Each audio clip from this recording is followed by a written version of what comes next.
Order ചെയ്ത സാധനമാണ് ഇത്. എന്താന്ന് മനസ്സിലായിട്ടുണ്ടാവല്ലോ. അപ്പൊ ഇനി പൊട്ടിച്ച് നോക്കാം. എല്ലാരും പറയുന്നുണ്ട് ഹിബൂസ് എന്താ ഓൺലൈനിൽ ഇങ്ങനെ ഓർഡർ ചെയ്യുന്നത്, ഇവിടെ നമ്മളെ പുറത്തുള്ള കടയിൽ നിന്നൊക്കെ സംഗതി കിട്ടുമല്ലോ എന്ന്. നമ്മളിത് ഒരു പ്രാവശ്യം പോയി ചോദിച്ചൊരു കടയില്, അപ്പൊ താങ്ങാൻ പറ്റുന്നതിൽ അപ്പുറം അതിന്റെ വില. അപ്പൊ മീഷോയിൽ വന്ന് നോക്കിയപ്പോ നല്ല അഫോർഡബിൾ പ്രൈസിന് സംഗതി കിട്ടി. അപ്പൊ പിന്നെ നമ്മൾ അങ്ങോട്ട് ഓർഡർ ചെയ്ത്. ഏതാ ലാഭം?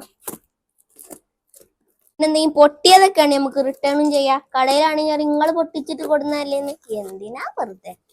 അതാ നമ്മളെ സംഗതി കിട്ടിക്കുന്നു.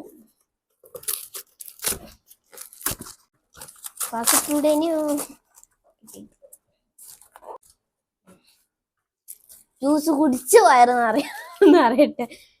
നല്ല വലിപ്പുണ്ട്. സംഗതിക്ക് നല്ല ഇഷ്ടപ്പെട്ടു. 1 കിലോ ആപ്പിള് 1 ഗ്ലാസ് തന്നെ ഉള്ളൂ.